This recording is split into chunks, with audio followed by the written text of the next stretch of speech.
She agreed to spend one night for $1 million, but the CEO did not expect to fall madly in love. The metallic sound of the fork against the French porcelain plate echoed through the penthouse apartment in Manhattan. Nathan Cole watched mesmerized as Sophie Richards finished the presentation of the main course with the precision of an artist. Her delicate fingers moved with studied grace, microscopically adjusting the position of each element of the scallop sealed with champagne foam and caviar. Mademoiselle Richards is that. Nathan paused, searching for the right word. For the first time in years, his extensive vocabulary seemed inadequate. Sophie, she corrected him, gently, a discreet smile playing at the corners of her lips. When I'm cooking, I prefer Sophie. The businessman nodded, studying not only the dish in front of him, but also the woman who had prepared it. Sophie didn't fit the stereotype of the chefs. He knew there was no arrogance in her gestures, just a quiet confidence that emanated from her every move. How do you get that texture? Nathan asked, genuinely intrigued. I've tasted scallops in every starred restaurant in New York, but this... He gestured to his plate, unable to complete the sentence. Sophie tilted her head, slightly, her dark brown hair falling softly over one shoulder. Family secret, she replied with a sparkle in her green eyes that instantly captured Nathan's attention. My grandmother taught me that the real magic of cooking lies in timing, knowing exactly when to wait, when to act, when to simply observe. Nathan felt something different at that moment, a curiosity that went beyond the exquisite dish in front of him. In his 35 years of life, surrounded by Manhattan's elite, he rarely met people who surprised him. Sophie was different. The private chef had been recommended by his assistant for an important business dinner that was canceled at the last minute. Nathan decided to keep the service, intrigued by the extraordinary reviews he had read about her. Your restaurant in Brooklyn, he began, taking a sip of wine. I read about it. Richard's Kitchen, right? Why take jobs as a private chef when you have your own establishment? A flash of something worried pain crossed Sophie's face before she could mask it. Diversification is important in today's market, she replied diplomatically, busying herself with the unnecessary adjustment of a napkin. Nathan was an expert at reading people, an essential skill in the world of finance. Sophie's rehearsed answer aroused his curiosity even more. Discreetly, he picked up his phone and with a few quick taps asked his assistant for a complete survey on Richard's Kitchen. Dinner proceeded like a carefully choreographed dance. Sophie presented each dish with a story, a memory, a personal connection that transformed the meal into something much more than just food. Nathan found himself more interested in the stories than the food, and the food was exceptional. Let me guess, he said when she served dessert in elaborate millefeuille with vanilla custard from Madagascar. Your grandmother taught you this one too? Sophie laughed, a genuine sound that filled the room. Actually, this one is totally mine. I spent 3 months in Paris perfecting the technique. My father, she stopped abruptly, her smile fading. He always said I should follow my dreams no matter what the cost. Nathan noticed the change in her tone, and before he could stop himself, asked, and what was the cost? The silence that followed was heavy. Sophie straightened her immaculately white apron, a gesture that Nathan realized was a nervous habit. Mr. Cole. Nathan, he interrupted her. Nathan, she conceded, sometimes dreams come with a price we don't expect to pay. At that moment, Nathan's phone vibrated with a message from his assistant. The research on Richard's Kitchen revealed a story that Sophie had been trying to hide. The restaurant was on the verge of bankruptcy, suffocated by a massive debt incurred to cover medical expenses. Nathan looked at Sophie, who was now collecting the plates with professional efficiency, and made a decision that would change both their lives. How much is Richard's Kitchen worth to you? Sophie froze, her hands still clutching the fine crockery. Excuse me, your restaurant. What's its real value? Not the monetary one, but the personal one. It's my family's legacy, she replied without hesitation, lifting her chin. It's all I have. Nathan stood up, approaching her with the same calculated precision he used in his most important negotiations. What if I could help save you? I'm not looking for charity, Mr. Cole, Sophie replied, firmly, taking a step back. It's not charity I'm offering, he retorted, his voice dropping to a more intimate tone. It's a proposal. The air between them became charged with tension. Sophie could feel the weight of what was to come, like a chef feels when a recipe is about to go wrong. $1 million, Nathan said simply. One night, the sound of breaking china echoed through the apartment as the plate slipped out of Sophie's hand, shattering on the Italian marble floor. The noise seemed to awaken something in her: indignation, perhaps, or fear of her own considerations. "I think we're done for today, Mr. Cole," she said, her voice trembling slightly as she bent down to pick up the shards. "I'll send the invoice for tonight's service." Nathan knelt beside her, his fingers brushing hers, as they both reached for the same broken piece. "Think of it as a business transaction, Sophie. You're a businesswoman after all." "I'm a chef," she corrected, standing up abruptly. "And some things aren't for sale." As Sophie hurriedly gathered her belongings, Nathan watched her with an interest that went beyond physical desire. There was something about her, a mixture of vulnerability and strength, that intrigued him deeply. "The offer stands," he said when she reached the door. "For a week." Sophie paused for a moment, her hand on the doorknob. Without turning, she replied, "Good evening, Mr. Cole." When the door closed, Nathan remained motionless, the taste of the last dish still on his tongue, the soft scent of vanilla and spices wafting through the air. For the first time in his life, he wasn't sure if his money would be enough to get him what he wanted in Richard's kitchen. Sophie stared at the pile of bills on the stainless steel counter. The dim morning light filtered through the foggy windows, illuminating the numbers that seemed to dance before her exhausted eyes. 9 days. That was all the time left before the bank started the foreclosure process. "More coffee, dear." Maria, the waitress who had worked at the restaurant for 20 years since Sophie's father was still alive, approached with the thermos. "No, thank you," Sophie replied, forcing a smile. Maria was more than an employee, she was practically family. The thought that she might soon have to fire her made her stomach turn. The phone vibrated, displaying a message from the bank. Sophie hesitated before opening it, her fingers trembling slightly over the screen. It was the warning she had been dreading: official confirmation of the deadline for paying off the debt. Her hands unconsciously touched the pendant around her neck, a small charm in the shape of a wooden spoon that her father had given her when she completed her culinary training in Paris. "Always trust your instincts in the kitchen, piccola," he used to say, his Italian accent stronger when he used words of endearment. Nathan Cole's proposal echoed in her mind like a persistent song that refuses to go away. $1 million. One night. The sum was more than enough to save the restaurant and still have enough left over to modernize the kitchen. But the price? Sophie walked over to the oven, automatically checking the bread that was baking. The familiar aroma of yeast and flour usually calmed her down, but today it seemed suffocating. Through the kitchen window, she could see the tables in the main hall, where generations of families had celebrated birthdays, engagements, graduations. Each chair held a story. "Sophie," the voice of Kevin, her 19-year-old sous chef, interrupted her thoughts. "The organic supplier is here. He says he can't deliver without late payment." She closed her eyes for a moment, taking a deep breath. "Tell him I'll make a transfer this afternoon." One more lie to keep up appearances, one more promise she didn't know if she could keep. His cell phone vibrated again. This time it was a message from an unknown number. "Dinner was exceptional. The offer still stands." Nathan Cole. Sophie felt her cheeks burn. How had he gotten her number? The answer was obvious: money bought information in New York. She was about to delete the message when Maria appeared in the kitchen again. "Sophie, darling, the Hendersons are here. They came to say goodbye before moving to Florida. They want to thank you personally for 30 years of family dinners." The elderly couple were sitting at their usual table near the window. Mrs. Henderson had tears in her eyes when Sophie approached.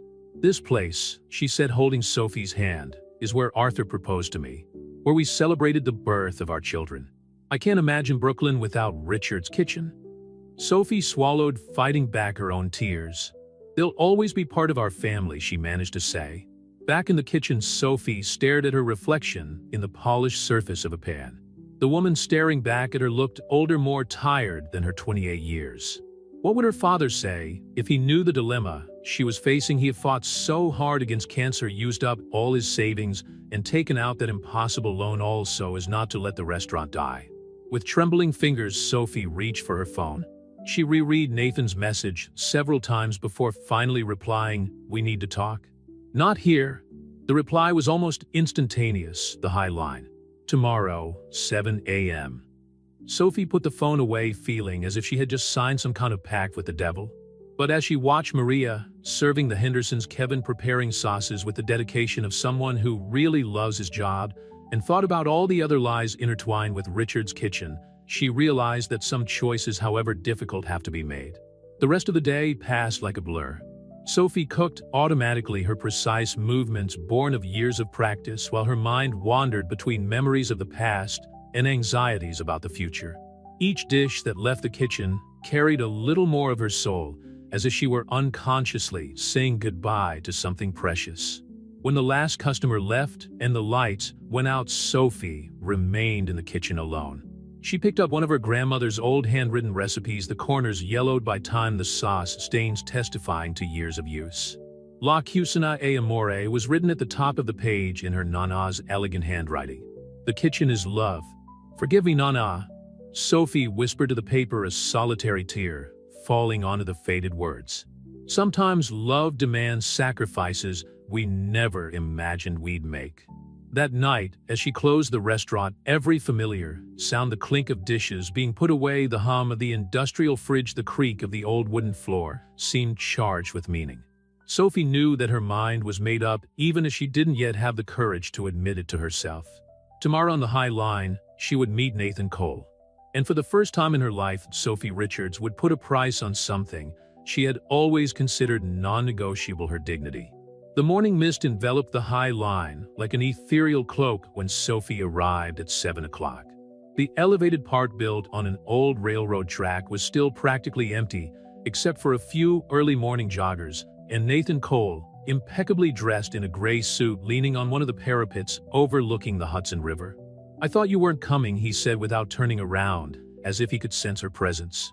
Sophie approached, keeping a calculated distance. She had been up all night rehearsing this moment, but all the carefully prepared words seemed inadequate now. "I can do it," she declared, her voice firmer than she felt. Nathan finally turned to face her, an almost imperceptible smile playing on his lips. "I'm listening. The money goes straight to paying off the restaurant's debt. No transfers to my personal account." Sophie kept her gaze fixed on his eyes, refusing to show any hesitation. "And I want a mutual confidentiality agreement drawn up by my own lawyer."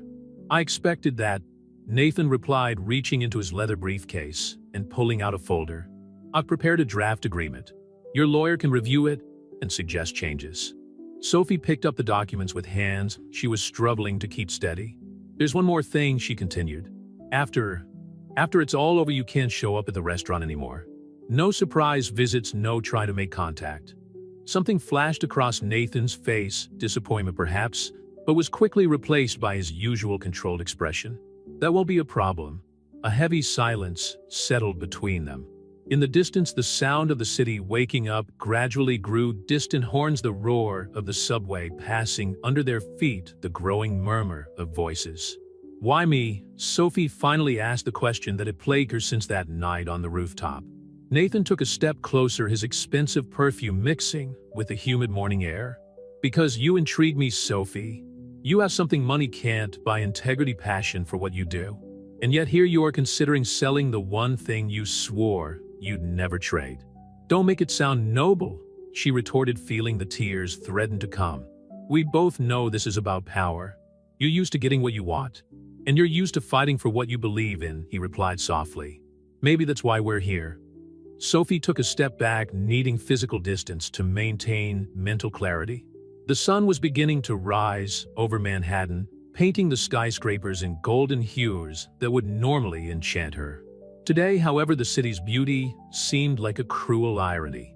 When she asked, her voice almost a whisper, "Friday, I'll give your lawyer enough time to review everything." Nathan held out a card. "This is my lawyer's number. He'll take care of the transfer as soon as the documents are signed." Sophie took the card, feeling the textured paper between her fingers. It was surreal how something so mundane, a simple business card, could represent such a profound change in her life. "The restaurant opens at 6, she said, tucking the card into her handbag. "I have to go." "Sophie," Nathan called out as she turned to leave. "You don't have to do that. I can help in other ways." "No," she interrupted him firmly. "You made your offer, Mr. Cole. I've accepted it. Let's keep this what it is, a business transaction." As she walked back along the High Line, Sophie could feel Nathan's gaze on her back. Her grandmother's words echoed in her mind. "In life, as in cooking, sometimes you have to make difficult choices. The important thing is not to lose the flavor of who you are in the process." On the subway on the way to the restaurant, Sophie looked at her reflection in the darkened window. The woman staring back at her looked like a stranger, determined, but with a shadow in her eyes that hadn't been there before. In 3 days, she would become something she had never imagined, a commodity with a set price. Arriving at Richard's kitchen, Sophie immersed herself in the familiar routine of opening, checking deliveries, preparing mise en place, giving instructions to the team. Every gesture was a reminder of what was at stake, every familiar face a justification for her decision. "Is everything all right, chef?" Kevin asked when she dropped a pan for the 3rd time that morning. Sophie forced a smile. "Just a bad night's sleep," she replied, wondering how many more lies she had to tell before it was all over. On her desk, the contract awaited her perusal, the words confidentiality agreement and financial compensation jumping off the page like accusations. Sophie put it away in the drawer, unable to face it now. She had a restaurant to run, dishes to prepare, a facade of normality to maintain. But as she worked, one question persisted in her mind. When it was all over, would she still be able to recognize herself in the mirror? Lawyer Marcus Bennett's office on the 20th floor of a building in Manhattan seemed as cold as the gaze he cast at the documents on his desk. Sophie watched as he meticulously read each page of the contract, making occasional notes with his Mont Blanc pen. "Miss Richards," he began, removing his reading glasses, "as your lawyer, I must warn you of the legal and personal implications of this agreement." Sophie straightened up in the leather chair, her hands clenching the strap of her handbag. "I fully understand what I'm doing, Mr. Bennett. Do you?" He leaned forward. "Because once signed, this document, although technically legal, could have serious repercussions on your personal and professional life if it were to be made public. That's why I need it to be absolutely unbreakable," Sophie replied, her voice firm despite the trembling in her hands. "Secrecy is non-negotiable." Marcus sighed, flipping through the pages again. Mr. Cole was thorough in his specifications. "The bank transfer will be made directly to the creditor's account as requested. The confidentiality agreement is bilateral and provides for severe penalties for any breach." Sophie nodded mechanically, her thoughts wandering to the pile of bills on her table in the restaurant. 3 days had passed since the meeting on the High Line, and each hour seemed to drag on like an eternity. "There's something else I need to mention," Marcus continued, his tone softer. "As your lawyer, I can suggest alternatives. There are refinancing programs, partnership possibilities." "No," Sophie interrupted him. "I've already explored all the options. This," she gestured to the documents, "is my only way out." The phone on Marcus's desk rang, and the name Nathan Cole flashed on the ID. Sophie felt her stomach turn. "Mr. Cole," Marcus answered, putting the phone on speaker. "I'm here with Ms. Richards, going over the documents." "Excellent." Nathan's voice sounded as controlled as ever. "Any objections to the terms?" Sophie closed her eyes for a moment, remembering Mrs. Henderson's smile, Maria's calloused hands, Kevin's enthusiasm in the kitchen. "No," she replied before Marcus could speak. "The terms are acceptable." There was a pause on the other end of the line. "Very well." Marcus arranged everything for tomorrow night. When the call ended, Sophie felt as if all the air had been sucked out of the room. Marcus watched her with a mixture of concern and resignation. "I can have the final documents ready in an hour," he said. "Are you sure you want to proceed?" Sophie stood up, smoothing out the non-existent creases in her skirt. "An hour is fine. I have a restaurant to run." In the elevator coming down from the 20th floor, Sophie stared at her reflection in the mirror doors. She remembered her first cooking lesson at the age of 12 when she had burned a simple bechamel sauce. Her father, instead of fighting, turned the disaster into a lesson in perseverance. In cooking as in life, he said, "Our mistakes teach us as much as our successes." Back at Richard's kitchen, Sophie plunged into work as if it were her lifeline. She prepared sauces, checked stocks, trained new waiters, anything to keep her mind occupied. Chef Kevin called out in the middle of the afternoon that Tom's critic is here again. Sophie peered through the kitchen window and saw the man who could make or break a restaurant's reputation with a few well-chosen words. In other circumstances, she would have been nervous about his presence. Today it seemed almost irrelevant. The evening service flowed as usual, but Sophie's every move seemed charged with new meaning. Every dish that came out of the kitchen was prepared with an almost painful intensity, as if she was trying to prove something to herself. At 11 p.m., when the last customer left, Sophie remained in the kitchen cleaning equipment that was already spotless. Her phone vibrated with a message from Marcus. The documents were ready for signature. Chef Maria appeared in the kitchen doorway. "Is everything all right? You seem different today." Sophie forced a smile. "Just tired, Maria. Go home, it's past time." Alone again, Sophie picked up one of the old embroidered tablecloths that her grandmother cherished so much. The delicate fabric still carried the subtle scent of lavender that her Nana always used. "Forgive me, Nana," she whispered, carefully folding the cloth. "Sometimes in order to preserve something we love, we have to sacrifice something we are." Her phone vibrated again. It was Nathan Carr at 8 p.m. tomorrow. Address will be sent an hour before. Sophie didn't answer. Instead, she started making a detailed list of instructions for Kevin: recipes, suppliers, regular customers' preferences. Because no matter what happened tomorrow night, Richard's Kitchen needed to keep running. It was more than a restaurant, it was a legacy, a family, a story that deserved to continue to be told. And if the price of that continuity was your own story, well, some choices have no turning back. The sun was setting over Brooklyn when Sophie closed the back door of Richard's Kitchen earlier than usual. It was 6:30 p.m., and for the first time in years she wouldn't be there during evening service. Kevin, her sous chef, had been given detailed instructions and a look that carried more meaning than words could express. "I'm sure everything is under control," she said, trying to keep her voice steady as she adjusted his apron, a motherly gesture she had inherited from her grandmother. "Chef, is everything all right?" Kevin asked, concern evident in his young eyes. "You never leave before the rush." Sophie forced a smile. "Sometimes we need to rely on others to grow up, don't we?" Her words carried a weight that the boy couldn't understand. In her small apartment 3 blocks from the restaurant, Sophie stared at the black dress hanging on the closet door. It was simple, but elegant, bought especially for this evening with the money that should have gone towards new kitchen utensils. The irony didn't escape her.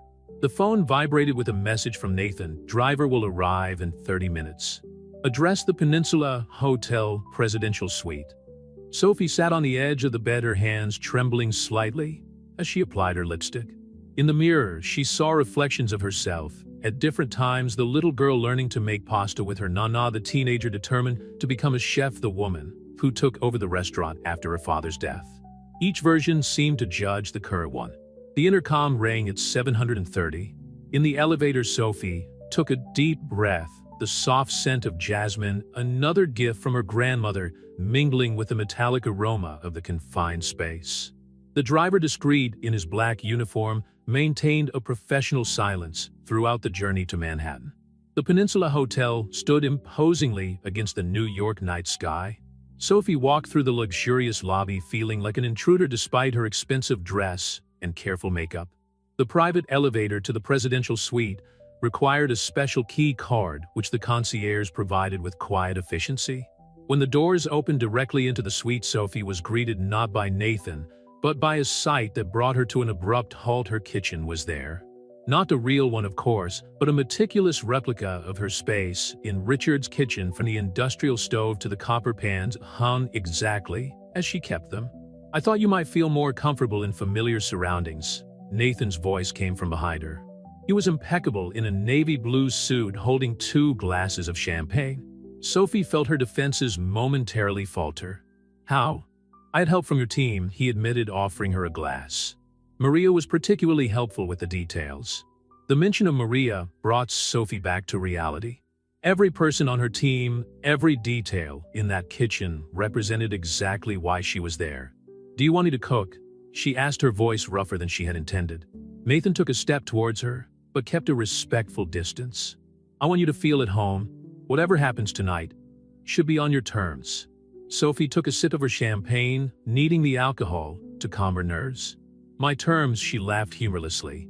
"My terms would be to be in my restaurant right now, preparing the tasting menu for the couple celebrating 25 years of marriage at table 7.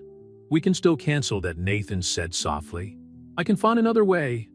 "No," Sophie interrupted him, slamming her glass down harder than necessary. "Don't do that. Don't pretend this is about helping me. You want something from me, and I need your money. Let's keep things clear." Nathan studied her for a moment, his face a mask of professional calm. "As you wish. But first dinner, Sophie looked at her kitchen, but not really hers. It was like being in a dream, where everything seems familiar, but slightly wrong.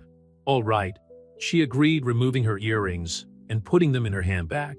But I'll cook. For the next 45 minutes, Sophie lost herself in the familiar ritual of preparing a meal. Her movements were precise, automatic, like a dance rehearsed thousands of times. It was easier that way, concentrating on the ingredients, the temperatures, the exact times. It was safer than thinking about what would come next. Nathan watched her work, sitting in what would be the equivalent of his usual place at the Richards kitchen counter. The silence between them was punctuated only by the soft sound of knives cutting oil, sizzling pans clinking. "Why a replica of my kitchen?" Sophie finally asked as she finished the main course. "Because that's where you're most real," Nathan replied simply. "And tonight, I want to meet the real Sophie Richards." She froze for a moment, the spoonful of sauce hanging in the air. The real Sophie Richards would never be here. And yet here you are? The rest of the evening would unfold like a sequence of surreal moments, each carrying the weight of a choice that could not be undone. But in that instant, standing in a perfect copy of her kitchen, Sophie realized that some truths are more complex than simple right or wrong. Sometimes being true to yourself means accepting that not all choices are the ones we dream of making. Dinner had been over for an hour, but the plates still remained untouched on the counter of the replicated kitchen. Sophie was sitting on the sofa in the presidential suite, her shoes abandoned by her side, while Nathan poured the third glass of red wine. "Why gastronomy?" he asked, breaking the silence that had settled between them. It was a simple question, but Sophie recognized his attempt to humanize the moment, to turn this evening into something more than a transaction. "My grandmother used to say that food is the only truly universal language," Sophie replied, swirling the wine in her glass. "When words fail, a well-prepared dish can say everything we need." Nathan sat down in the opposite armchair, discreetly loosening his tie. "And what was your food saying tonight?" Sophie met his eyes for the first time since they'd finished eating. "Fear, regret, maybe a little anger. At the situation or at me? At myself mostly," she admitted, surprising herself with her honesty. For having gotten to this point, Nathan leaned forward, his elbows resting on his knees. "Tell me about your father," he asked softly. "The man who built Richard's kitchen?" Sophie felt her throat tighten. "Why?" "Because I want to understand what that restaurant means beyond the numbers on a spreadsheet." She closed her eyes for a moment, letting the memories flow. Anthony Richards, the son of Italian immigrants who arrived with nothing but a few family recipes and a lot of dreams. Her voice faltered slightly. He worked as a dishwasher for 10 years until he managed to scrape together enough money to rent that space in Brooklyn. Nathan listened intently, his normally impassive face showing signs of genuine interest. "He met my mother when she was a waitress in another restaurant. She died when I was 8, but to this day, I can hear her laughter echoing in the kitchen." Sophie took a sip of wine, finding the courage to continue. "The cancer appeared 3 years ago. Dad hid it from everyone. At first, he didn't want to worry anyone. When we found out, it was already too advanced. And he took out the loan for the treatment," Nathan added softly. "He didn't want," as Sophie laughed humorlessly. "He said he'd rather sell the restaurant than leave me with a debt. But I insisted. I convinced him that we would find a way." The silence that followed was heavy with the weight of past choices and their present consequences. Nathan stood up, walking over to the window that offered a panoramic view of Manhattan. "I have a confession to make," he said, still with his back to her. "It was no coincidence that you were asked to cook in my penthouse that night." Sophie felt her body stiffen. "What do you mean?" "I already knew your story. Richard's kitchen had been on my list of possible acquisitions for months." He turned to face her. "But I wanted to meet the chef who turned down every takeover offer, even from the brink of bankruptcy." The revelation hit Sophie like a punch in the gut. So all this, the proposal, was calculated from the start. At first, yes, Nathan admitted, his honesty surprising. "It was just another business deal. But then you walked into that kitchen and turned a simple dinner into an experience that made me question everything I thought about value and meaning." Sophie stood up abruptly, her bare feet sinking into the luxurious carpet. "Don't make it sound romantic. You saw an opportunity to get what you wanted, and you took it." "And you're doing the same," he replied, his calm voice contrasting with her agitation. "We're more alike than you'd like to admit, Sophie." She walked into the replicated kitchen, her fingers tracing the familiar outline of the stove. "The difference is that you chose this path. I was pushed onto it." Nathan followed her, keeping a respectful distance. "There's still time to change your mind and lose everything my father fought for." Sophie shook her head. "I can't." The clock on the wall read 23:45. In 15 minutes, it would officially be the day Sophie Richards sold her dignity to save her family's legacy. The thought made her shiver slightly. "Is it cold?" Nathan asked, already removing his jacket. "No," she replied, but accepted the coat when he offered it. The thin fabric still carried the warmth of his body, and Sophie allowed herself for a brief moment to imagine a different scenario, one where they had met under different circumstances. "You know, it's ironic," she said, breaking the silence. "My father always said that the mark of a good chef is not just knowing how to cook, but knowing the value of each ingredient. I wonder what he would think of the value I put on myself." Nathan took a step towards her, his hand hesitating in the air before lightly touching her face. "Maybe you would understand that sometimes the highest price you can pay is for something you love." Sophie closed her eyes, allowing herself to feel the touch for a moment before pulling away.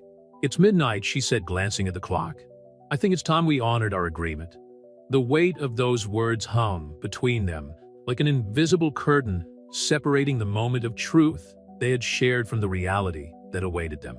Sophie knew that whatever happened in the next few hours, nothing would ever be the same. The ticking of the clock at midnight seemed deafening in the presidential suite of the Peninsula Hotel. Sophie remained motionless, aware of the weight of Nathan's jacket on her shoulders and his gaze fixed on her face. "We could start with a shower," Nathan suggested softly, breaking the tension. "There's a bathrobe for you in the main bathroom." Sophie nodded, mechanically grateful for the chance of a few moments alone. The bathroom was larger than her bedroom in the Brooklyn apartment, all Italian marble and gold details. As the hot water filled the tub, she looked at her reflection in the foggy mirror.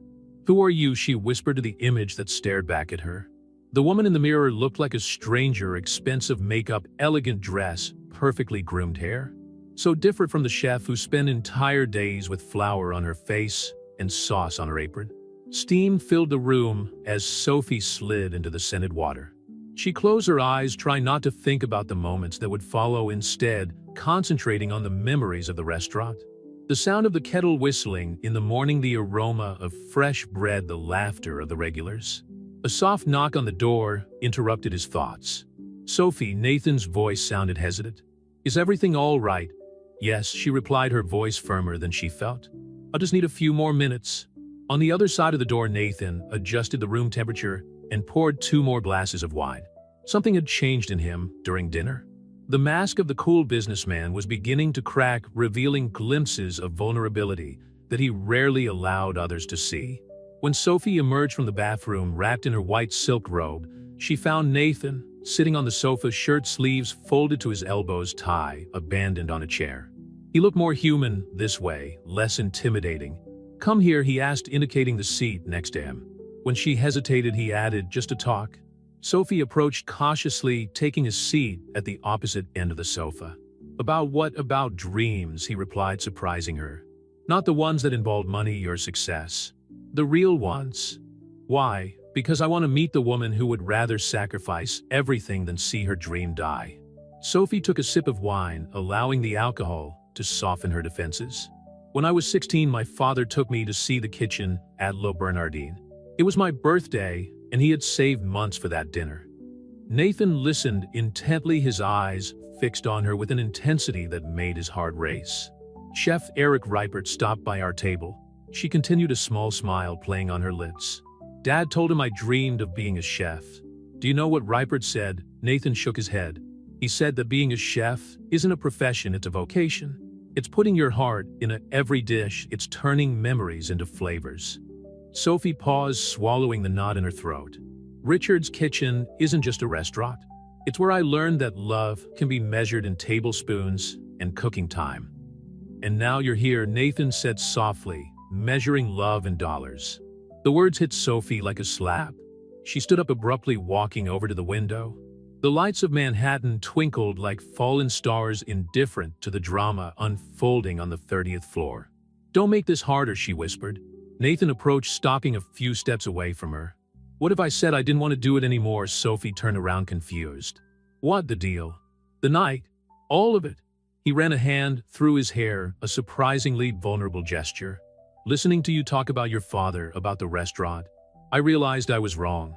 "Wrong about what?" "About thinking I could buy something genuine." Nathan took a step towards her. "You turn food into art because you love what you do. I turn everything into transactions because it's the only language I've learned to speak."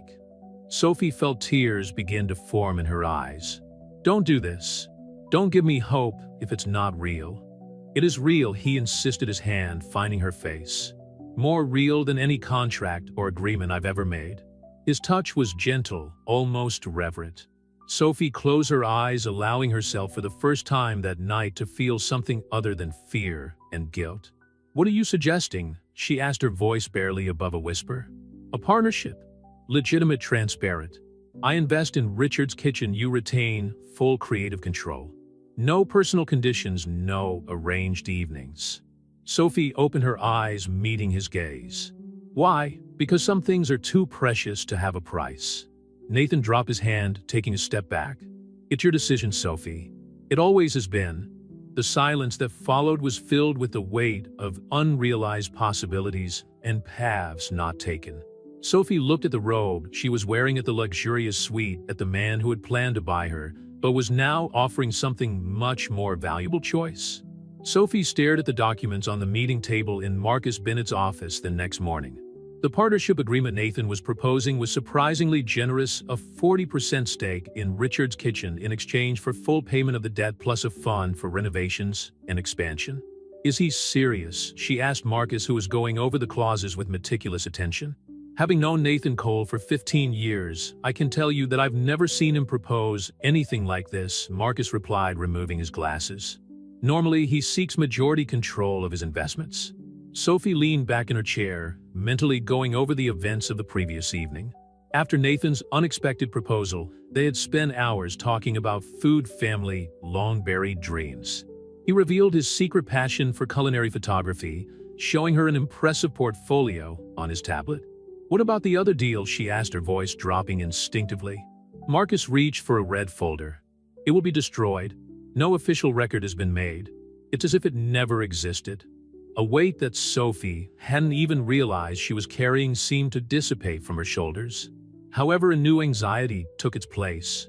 "How am I going to explain this to my team, to the clients?" Nathan suggested presenting it as an investor who fell in love with the restaurant's vision, Marcus explained. "Technically, it's not a lie." Sophie felt her cheeks blush slightly. The phone on the table rang, and Nathan's name appeared on the receiver. "Good morning," his voice sounded through the speakerphone. "I take it Marcus has already shown you the proposal." "Yes," Sophie replied, trying to keep her voice steady. "Yeah, generals." "It's fair," Nathan corrected. "Richard's Kitchen has the potential to be much more than a family restaurant in Brooklyn. Your vision of turning it into a training center for young chefs is brilliant." Sophie blinked in surprise. "You remember that?" "I remember every word you said last night, Sophie." There was a significant pause. "Even about that secret ravioli recipe your grandmother brought back from Tuscany?" An involuntary smile appeared on Sophie's lips. The conversation about that particular recipe had taken place around 3 in the morning, when they were both sitting on the floor of the replicated kitchen, sharing stories and the last bottle of wine. "I need time," she said. "To think, to consult." "Of course," Nathan interrupted gently. "Take all the time you need." "But Sophie, yes, have dinner with me tonight." "Not on the rooftop, not at the hotel. A normal dinner in a normal restaurant." Marcus pretended to be absorbed in his documents, but Sophie could see a small smile on his face. "Define normal," she challenged, surprising herself with a playful tone. "Well, there's this little Italian place in the village," Nathan began. "No," Sophie interrupted him. "If we're going to do this, it'll be at Richard's Kitchen. I want you to see the restaurant running on a normal night. No pressure, no deals, just dinner." The silence on the other end of the line made Sophie wonder if she had been too bold, but then she heard Nathan's soft laugh. "730, he suggested. "Back table near the kitchen," she confirmed. "And Nathan, yes, don't wear a suit." After ending the call, Sophie found Marcus watching her with an expression that mixed amusement and paternal concern. "You know this will change everything, don't you?" he asked gently. Sophie nodded, getting up and gathering her belongings. Richard's Kitchen has always been about transformation, turning ingredients into memories, strangers into family. Maybe it's time to let it transform me too. On the way back to the restaurant, Sophie stopped in front of an antique store window. Among the objects on display was an old Italian coffee grinder identical to the one her grandmother used. Through the reflection in the glass, she saw not only her face, but glimpses of the future that was beginning to unfold, a future that for the first time in a long time seemed full of possibilities. Kevin welcomed her into the kitchen with news of a new truffle supplier and a list of bookings for the weekend. Sophie watched him work, noticing how he had grown over the last few months, how his confidence was increasing every day. "Kevin," she called out, stopping him in the middle of preparing a sauce. "What do you think about giving lessons?" "Classes?" he asked, confused. "For young chefs. Here after hours?" Sophie began to outline the idea she had shared with Nathan the night before. "We could start with basic techniques, then expand to chef." Kevin interrupted her, a smile lighting up his face. "That would be amazing, but can we afford it?" Sophie smiled, thinking of the documents in her bag. "I think we're about to enter a new phase of Richard's Kitchen." As the team began preparations for the evening service, Sophie allowed herself a moment's reflection in her small office. On the wall, the photo of her father smiled at her, and for the first time since his death, Sophie felt not only nostalgia, but also hope. Richard's Kitchen was unusually busy for a Thursday evening. Sophie supervised the kitchen with her usual precision, but her mind occasionally wandered to the table at the back, where Nathan Cole, wearing jeans and a casual blue shirt, was observing the workings of the restaurant with genuine interest. "Chef Table 4 needs special attention," Maria whispered, passing Sophie with a balanced tray. "It's the Tom's critic again." Sophie nodded, but her eyes kept returning to Nathan. It was disconcerting to see him like this, so different from the intimidating businessman she had first met. He was chatting animatedly with an elderly couple at the next table, and Sophie could have sworn she heard him laughing, a sound she had never imagined he was capable of producing in public. "The risotto is ready for table 7, Kevin announced, presenting the dish for her approval. Sophie scrutinized the creaminess, the texture of the wild mushrooms, the subtle aroma of truffles. "Perfect," she praised, watching the young chef's chest inflate with pride. "Kevin, would you mind preparing something special for table 12? Kevin looked in the direction indicated, recognizing Nathan. "Of course, chef.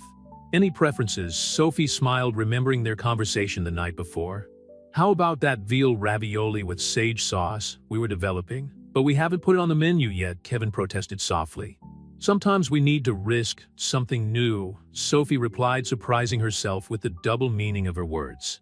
The evening went on at a steady pace, the kitchen working like a well-rehearsed orchestra. Sophie alternated between supervising the dishes, chatting with regular customers, and casting discreet glances at Nathan, who seemed completely at ease in his surroundings. Around 10 p.m., when the traffic began to die down, Sophie finally took a moment to approach his table. So she asked, removing her apron, "What's your verdict on a normal night at Richard's Kitchen?" Nathan gestured for her to sit down. "Normal is the last word I would use to describe this place," he replied, his eyes twinkling. "I've seen at least 3 marriage proposals, a reunion of brothers who hadn't spoken for decades, and a 9-year-old lady celebrating her birthday with 4 generations of her family." "The best restaurants don't just sell food," Sophie quoted, recalling her father's words. "They sell moments. And you've created a place where those moments happen naturally." Nathan paused, savoring the last bit of ravioli. "This dish, for example, it's not on the menu, but somehow you knew exactly what I'd like." Sophie blushed slightly. "A chefisantissimo?" "No," he disagreed softly. "You paid attention last night when I mentioned that my mother used to make ravioli on Sundays." He left the sentence incomplete, but his eyes communicated a gratitude that words could not express. Maria approached with a bottle of red wine. "Courtesy of the house," she announced with a knowing smile, pouring 2 glasses before discreetly leaving. "Your team," Nathan commented, observing the coordinated movement of waiters and assistants. "They're not just employees, they're family." "That's why your proposal means so much," Sophie admitted, twirling her glass between her fingers. I'm not just saving a restaurant, I'm preserving a home. On that note, Nathan leaned forward, his voice lowering. I have some ideas for expanding the training program. There's a space on the second floor that could be converted into a school kitchen. Sophie felt her heart race at the possibilities. Do you really believe that in the potential of this place? I believe you, he replied simply. The rest is consequence. The sound of plates being cleared and chairs being put away signaled the end of another night of service. The staff began their closing routine, moving with the familiarity of someone who knows every inch of the space. Would you like to see the rest of the restaurant? Sophie offered, standing up. Including the famous second floor. Nathan followed her through the kitchen, where Kevin was still finishing cleaning his station. On the way to the staircase, Sophie showed him the old pantry that her grandfather had turned into a wine cellar, the exposed brick walls still retaining their original 1920s markings. This place has history, Nathan observed, running his fingers along the textured walls. And a future, Sophie added, surprised by the conviction in her own voice. If you're still willing to be a part of it. Nathan stopped in the middle of the stairs, turning to face her. In the confined space, Sophie could feel the warmth emanating from him, noticed the small details in his eyes that she hadn't noticed before. Only if you promise me something, he said seriously. What, that you'll teach me how to make that ravioli properly? My version always turns out too thick. Sophie's laughter echoed down the empty staircase, genuine and free of all the tension of the last few days. It was a sound of liberation, of possibilities, of new beginnings. And as they continued their exploration of the old building, discussing renovations and future dreams, Sophie realized that sometimes the best recipes in life are the ones we don't follow to the letter, but improvise with our hearts. News of the partnership between Richard's Kitchen and Nathan Cole spread quickly through the neighborhood, like the aroma of fresh bread on a Sunday morning. Sophie watched with a mixture of anxiety and hope as a small team of architects took measurements on the second floor of the restaurant. And here we could knock down this wall, explained Rebecca Martinez, the lead architect, gesturing animatedly. Create a large space for practical classes with individual workstations for each student. Sophie nodded, visualizing the transformed space. Nathan stood next to her, making notes on his iPad with the same intensity he usually reserved for financial negotiations. What do you think? He asked quietly, leaning towards her. We can keep the original elements of the building, the exposed bricks, the wooden beams. It's perfect, Sophie replied, surprised by the emotion in her own voice. Dad always wanted to expand to the second floor, but he never had the resources. The last 10 days since the night of the dinner had been a roller coaster of emotions and changes. The restaurant's dad was paid off, the partnership documents signed, and a new energy hung over Richard's Kitchen. But it was the change in the dynamic between Sophie and Nathan that most caught the team's attention. Chef Kevin interrupted, climbing the stairs 2 steps at a time. Sorry to interrupt, but the organic supplier is here with those special herbs you asked for. Go on, Nathan encouraged with a small smile. I'll finish here with Rebecca. Sophie went downstairs to the kitchen where Maria was organizing the preparations for lunch. The veteran waitress gave her a knowing look. So Maria began, pretending to adjust the already perfectly aligned cutlery. Mr. Cole has been dropping by a lot lately. Sophie concentrated on examining a bundle of fresh basil, trying to ignore the heat rising in her neck. He's our partner now, Maria. It's only natural that he's involved in the changes. Maria murmured, unconvinced. And I suppose it's just a coincidence that he always shows up around the time of your lunch break. Before Sophie could answer, Nathan came downstairs, putting the iPad away. Everything's ready upstairs. Rebecca will send the preliminary designs by Friday. He paused, watching Sophie work with the herds. Lunch, Maria smiled, discreetly retreating to the lounge. I have to prepare the mise en place for dinner, Sophie protested weakly. Kevin could take care of that, Nathan argued, approaching the counter. Besides, I need your opinion on a place. Sophie raised an eyebrow. What place? A small cafe in Red Hook. They have an interesting social program offering training for at-risk youths. Nathan spoke casually, but Sophie noticed the sparkle in his eyes. I thought we could get inspiration for our own program. The use of "our" didn't go unnoticed by Sophie. It was surprising how Nathan in such a short time had become genuinely invested in the restaurant's future, not just financially, but emotionally. All right, she agreed, removing her apron. But I'll drive. The cafe in Red Hook was exactly the kind of place Sophie would have loved to have discovered on her own, small, authentic, with a vibrant energy that came from both the young apprentices and the regular customers. "How did you find this place?" she asked as she watched a teenager carefully prepare a cappuccino. "Research," Nathan replied, but something in his tone made Sophie take a closer look. "Nathan, okay," he relented with a smile. "Maybe I've spent the last few days researching programs similar to the one you want to implement. I visited a few places, talked to coordinators." Sophie felt something warm expand in her chest. "You didn't have to do that." "I wanted to," he replied, simply, his eyes meeting hers across the table. "Sophie, there's something I need to tell you." The serious tone in his voice made her heart race. "What? Remember when I said I already knew your story before that night at dinner?" He waited for her to nod before continuing. "That wasn't completely honest. I knew about Richard's Kitchen long before I thought about buying it." Sophie frowned, confused. "What do you mean?" Nathan took a deep breath. 3 years ago, after a particularly bad day at the market, I happened to walk into your restaurant. I sat in the back and ordered the special of the day. It was an ossobuco that," he paused, searching for the right words. "It was the first time in years that I felt at home." "Why didn't you ever say anything?" "Because I came back several times after that, always discreetly. I saw you take over the kitchen when your father fell ill. I saw how you kept everything running even in the most difficult times."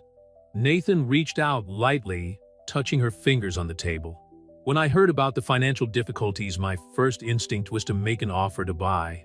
But then you made that other offer," Sophie added softly. "My worst moment," he admitted. "And, ironically, what made me realize that some things are too valuable to be priced." The silence that followed was filled with the buzz of coffee, the sound of cups clinking, distant laughter. Sophie looked down at her hands clasped together on the table, thinking about how fate sometimes takes tortuous paths to get us where we need to be. "I think we need a new recipe," she finally said. "What do you mean, for Richard's Kitchen?" "Something that represents this new chapter." Sophie smiled, squeezing his hand lightly. "How about we start with that ravioli?" The aroma of fresh basil and golden garlic filled Richard's Kitchen on a Thursday afternoon. Sophie and Nathan stood side by side at the marble counter, sleeves rolled up, flowers scattered over the work surface as they prepared the ravioli dough. "No, not like this," Sophie corrected, gently covering Nathan's hands with her own to demonstrate the correct pressure. "You have to feel the dough, not force it." The casual touch sent an electric current through both of them, but neither pulled away. In recent weeks, moments like this had become more frequent, small gestures, long looks, touches that seemed accidental but carried deeper meanings. "How do you know when you're in the right place?" Nathan asked, his voice softer than usual. "It's like in the financial market," Sophie replied with a teasing smile. "You have to trust your instincts." Nathan laughed, a sound that still surprised the restaurant staff. The feared Wall Street entrepreneur had become a constant and increasingly relaxed presence in Richard's Kitchen. "Chef," Kevin interrupted hesitantly, holding up an envelope. The application forms for the training program arrived from the print shop. Sophie wiped her hands on her apron and took one of the forms, her eyes sparkling as she saw the new Richard's Kitchen Culinary Academy logo at the top. Nathan watched her reaction with barely concealed satisfaction. It had been his suggestion to hire a designer to create the program's visual identity. 20 places in the first semester, Sophie murmured, running her fingers over the paper. "It seems so real now." "Because it is real," Nathan replied, abandoning the dough to approach her. "The renovations start next week. The equipment has already been ordered." "And you're sure about the sponsorships?" Sophie asked for the 10th time that week. 3 five-star restaurants have already confirmed that they will offer internships to the best students," Nathan assured her, "including Lo Bernardine." Sophie almost dropped the forms. "How did you manage that?" Nathan smiled mysteriously. "Let's just say that Eric Riper was intrigued when I mentioned a certain chef he met years ago on a special anniversary evening." Tears threatened to form in Sophie's eyes, but she held them back.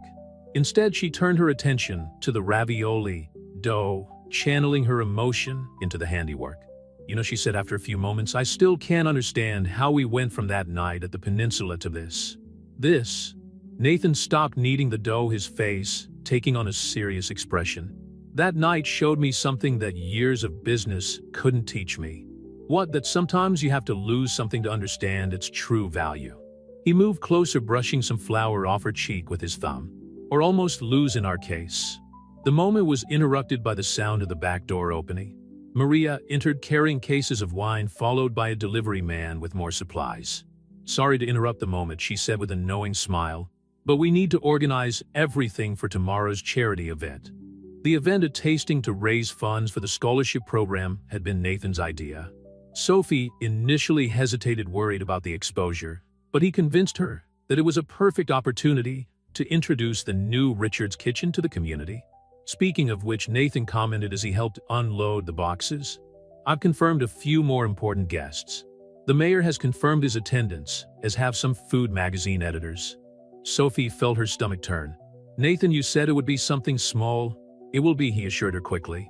"Only people who can make a real difference to the program. Trust me." The question carried more weight than it appeared. Sophie studied his face for a moment, remembering how they got there, the sleepless nights, worrying about debts, the shocking proposal, the unexpected transformation of a business deal into something much deeper. "I trust," she finally answered, surprising herself with the certainty in her voice. Nathan's smile lit up his face in a way that made Sophie's heart skip a beat. He leaned in as if to kiss her, but stopped inches away when they heard footsteps approaching. "I think we need to finish this ravioli lesson another day," he muttered, reluctantly moving away. Sophie nodded, trying to control her breathing. "Tomorrow after the event, it's a date," Nathan replied with a smile before quickly correcting himself. "I'm in a class." "Definitely a class." Maria, who had discreetly witnessed the scene, shook her head with a smile as she organized the wine bottles. Some recipes she thought needed time to reach perfection, and what was developing between Sophie and Nathan was definitely one of them. The main hall of Richard's Kitchen glowed under the soft light of dozens of strategically placed candles. Sophie watched from the kitchen as the final preparations for the charity event were finalized, her heart pounding with a mixture of anxiety and excitement. All set at the canopy station, Kevin announced, adjusting his new uniform, Nathan's gift to the whole team, especially for this evening. "The veal mini ravioli are perfect, chef." Sophie smiled, remembering the previous afternoon with Nathan. "Great. What about the other stations?" "Maria is coordinating the waiters for the wine service, and the student volunteers have already arrived to help," he replied before hesitating for a moment. "Chef, there's someone here who wants to see you." Before Sophie could ask who it was, a familiar voice made her freeze. Piccola, she turned slowly to find Isabella Richards, her paternal grandmother, standing in the kitchen doorway. The 70-something lady, who had moved back to Italy after the death of her son, looked exactly as Sophie remembered: gray hair, elegantly arranged, piercing green eyes identical to her own. "Nana," Sophie whispered, hardly believing it. "How? Your Giovanni Uomo called me," Isabella replied with a knowing smile. "He said tonight was too important for me to miss." Sophie felt the tears start to pour. Nathan had tracked down her grandmother in the small Tuscan town where she lived and arranged for her to come without mentioning anything. Before she could fully process the surprise, Nathan appeared in the kitchen doorway, looking pleased with himself. "I thought you might want your most important culinary critic present tonight," he said softly. Isabella studied Nathan with interest. "So this is the famous Uomo di Affari who was helping to make my Antonio's dream come true." "Nathan Cole, ma'am." He introduced himself formally, but Isabella dismissed the formalities with a typical Italian gesture. "It's just Isabella to me," she declared before turning to the kitchen with experienced eyes. "Now, Sophie, let me see what you've prepared for this important evening." For the next 30 minutes, Isabella inspected each station, tasting sauces, adjusting seasonings, and occasionally murmuring words of approval in Italian. Sophie watched her with a mixture of nostalgia and gratitude, while Nathan stood discreetly in the background, clearly pleased with the result of his surprise. "You didn't have to do that," Sophie managed to say when she finally had a moment alone with him. "Yes, I did," Nathan replied, his eyes serious. "Sophie, you're about to turn your family's legacy into something even greater. Your grandmother deserves to see that." Before she could reply, the first guests began to arrive. The event, which Nathan had promised would be small, quickly filled the restaurant with an impressive mix of renowned chefs, food critics, social investors, and important figures from the local community. Sophie watched from the kitchen as Nathan navigated the room with a natural grace, introducing people, explaining the training program, building the connections that would turn the dream into reality. He seemed completely in his element. but his eyes often sought hers through the kitchen door, as if he needed to make sure she was okay. "He looks at you the way his nano looked at me," Isabella commented softly beside him, making Sophie blush. "No, it's not like that." "No, then tell me, Piccolo, why do your hands shake when he's around? Why do your eyes sparkle when he comes into the kitchen?" Isabella smiled knowingly. "Love is like a good sauce, Sophie. There's no point in denying the ingredients when the taste is there." Sophie was about to protest when Eric Reipert entered the kitchen, followed by Nathan. The legendary chef greeted Isabella like an old friend before turning to Sophie. "Miss Richards," he said in his characteristic French accent, "your father would be proud. This program is exactly the kind of initiative the industry needs." "Thank you, chef," Sophie replied, thrilled. "It means a lot coming from you."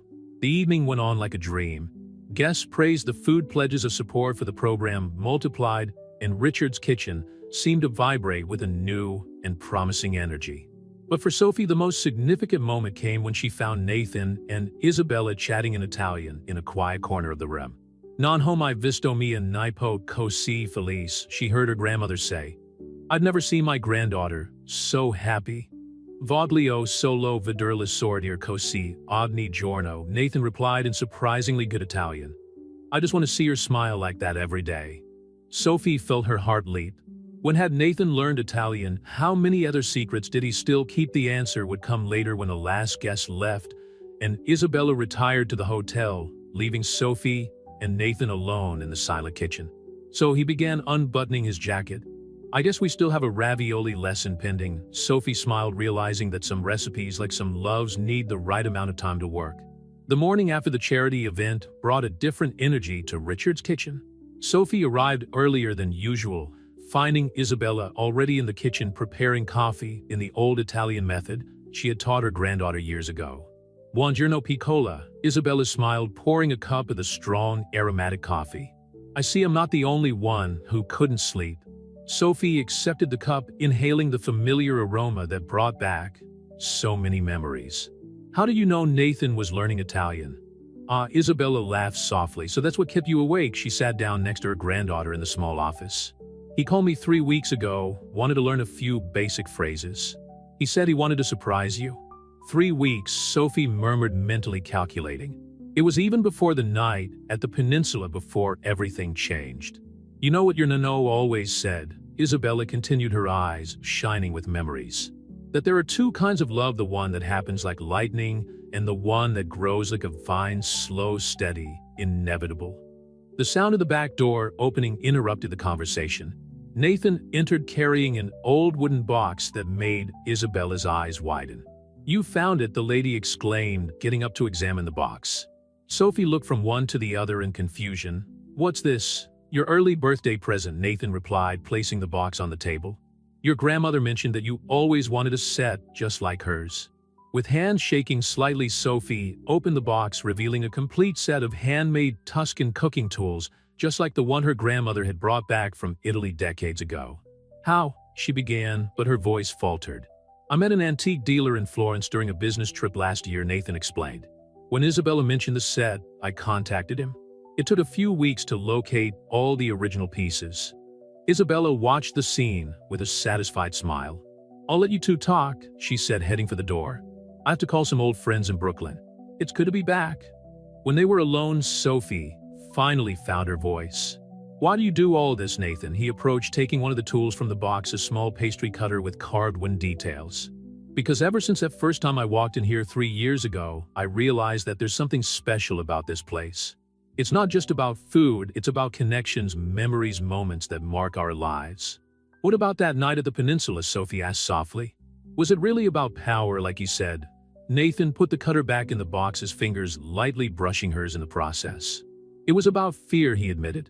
"Fear that the only way I could get close to you was through a business transaction. It was my worst moment, Sophie, and ironically what made me realize I was in love with you long before that night." The silence that followed his confession was filled with the distant sound of the city waking up, of the kitchen equipment being switched on, of life continuing its inevitable course. "When did you decide to change your mind?" Sophie asked, her voice barely above a whisper. "The moment you started talking about your father, about this place." I realized that I was about to destroy something too precious to have a price. Nathan took a step towards her. Money has always been my language, Sophie. You taught me that there are things that can't be bought, they have to be earned, cultivated, deserved. Sophie thought of all the little changes she had noticed in him over the last few weeks, the way he interacted with the staff, how he took a genuine interest in the details of the restaurant, how he had secretly learned Italian, just to surprise her. Do you know what else my nonna always says? She asked, a small smile playing on her lips. That in cooking as in life, the best dishes are those that surprise us not for what they seem to be at first glance, but for what they turn out to be when we take the time to really get to know them. Nathan smiled, understanding the metaphor. And how long do you think you need to really get to know me? How long are you willing to wait? As long as it takes, he answered without hesitation. But perhaps we could start with a coffee. I hear your grandmother makes the best espresso in Brooklyn. Sophie laughed, the sound echoing through the kitchen like a promise of better days to come. Actually, she said, picking up 2 cups, she just taught me the secret. The transformation of the second floor of Richard's kitchen was almost complete when the first day of the Culinary Academy classes arrived. Sophie looked at the 20 young aspiring chefs, all wearing new white uniforms, their expressions varying between nervousness and excitement. Welcome to Richard's kitchen, she began, her voice steady despite the excitement that threatened to overflow. Each of you is here because you believe that cooking is more than a profession, it's a way of telling stories, of connecting people, of transforming lives. From the doorway, Nathan watched discreetly, wearing an apron with the Academy's new logo embroidered on it, a surprise gift from the team. Over the last few weeks, since their confession in the kitchen, their relationship had evolved naturally, like a perfect reduction, slow, intense, full of flavor. Chef Richards, a 17-year-old girl, raised her hand shyly. Is it true that Mr. Eric Reipert is coming to give a master class? Sophie smiled, exchanging a complicit glance with Nathan. Yes, Lucy. In fact, several renowned chefs will be part of our program. But before we can dream of Michelin stars, we need to master the basics. She gestured to the perfectly organized workstations. Today we start with something fundamental: fresh pasta. Isabella, who had decided to extend her stay in Brooklyn to help with the first weeks of the program, emerged from the pantry, carrying baskets of fresh ingredients. La base di tutto, she declared in Italian, making the students smile with her heavy accent. Every recipe has a story. Sophie continued, beginning to mix flour and eggs at her demonstration station. The pasta we're going to make today came from Tuscany with my grandmother, who learned it from her mother, who in turn... She paused, noticing Nathan approaching her station with a knowing smile. Who in turn adapted it from an ancient Roman recipe, he added, surprising the students with his knowledge. True cuisine is an unbroken line of tradition and innovation. Sophie felt her heart racing, as it always did when Nathan demonstrated how much he had absorbed from their conversations about gastronomy. He was no longer just the calculating businessman she had known. He had become an integral part of Richard's kitchen, understanding its deepest essence. The class continued with Sophie demonstrating techniques, Isabella correcting postures, and Nathan surprisingly adept at helping students with difficulties. At one point, Sophie caught him explaining in Italian to a student how to feel the correct point of the pasta. Your secret lessons with my nonna really worked, she commented when they got a moment alone by the sink. I have a great motivation to learn, he replied, his eyes sparkling with something more than amusement. Sophie, there's something I need to tell you. But before he could continue, a small commotion broke out at one of the stations. A pot of boiling water had tipped over, causing confusion. Nathan and Sophie rushed to help, working in perfect sync to control the situation. Look at that, Isabella commented to no one in particular, watching the couple, how they danced together in the kitchen without even realizing it.